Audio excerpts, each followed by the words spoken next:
Dulu ada seorang anak muda yang sering sholat subuh berjamaah. Anak muda ini setiap subuh berangkat ke masjid. Berangkat ke musalla Al-Qamar setiap subuh. Sebelum berangkat subuh dia mandi dulu di rumahnya, memakai pakaian yang baru, memakai harum-haruman. Tiba-tiba di tikungan jalan dia jatuh. Jatuh di tikungan. Apakah dia tidak melanjutkan perjalanan? Dia pulang ke rumahnya, mandi lagi, pakai baju baru lagi, memakai harum-haruman lagi, berangkat lagi ke masjid. Untuk kedua kalinya anak muda ini terjatuh di tempat yang sama. Apakah anak muda ini putus asa? Tidak. Anak muda ini balik lagi ke rumahnya. Dia berganti pakaian baru, mandi, berpakaian baru, dan pakai harum-haruman lagi. Dan ketiga kalinya dia berada di tikungan jalan di tempat dia jatuh semula dari pertama dan kedua kali. Tiba-tiba ada orang tua yang sedang memegang lampu.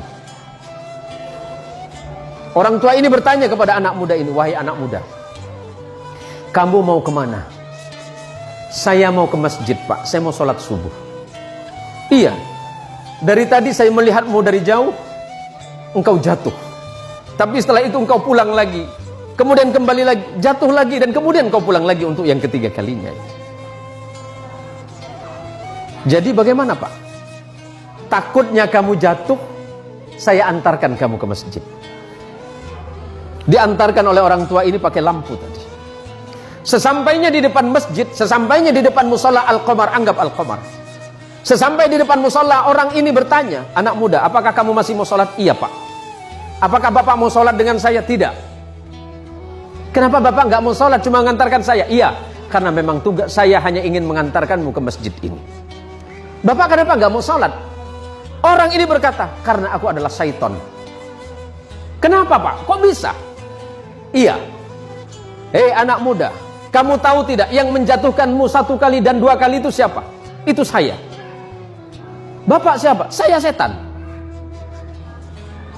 "Tapi kenapa kalau memang Bapak setan masih mengantarkan saya ke masjid ini?" Apa jawaban setan? "Nak muda, ketika engkau tadi berangkat dari rumahmu dan aku jatuhkan di tikungan itu dengan harapan agar engkau tidak datang ke masjid, agar engkau tidak sholat berjamaah. Tapi ketika engkau pulang ke rumahmu, pada saat itu Allah mengampuni dosa kedua orang tuamu. Orang tuamu yang sedang berada di alam kubur, Allah ampunkan dosanya karena sebab engkau yang datang ke masjid.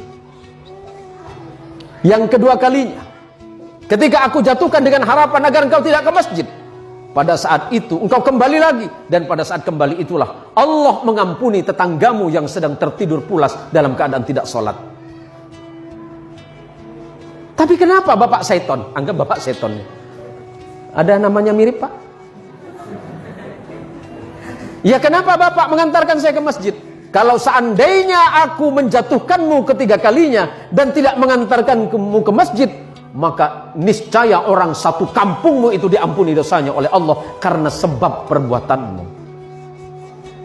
Masya Allah, anak muda yang datang ke masjid, anak muda yang datang ke musalla, apalagi kemudian datang ke musalla sebelum waktunya sholat, dia memperdengarkan adzannya, orang lain kemudian terbangun. Pada saat itulah Allah merasa sedang jatuh cinta kepadamu, wahai anak muda. Kalau Allah sedang jatuh cinta kepadamu, anak muda, apapun yang kau minta, Allah merasa malu jika tidak mengabulkannya.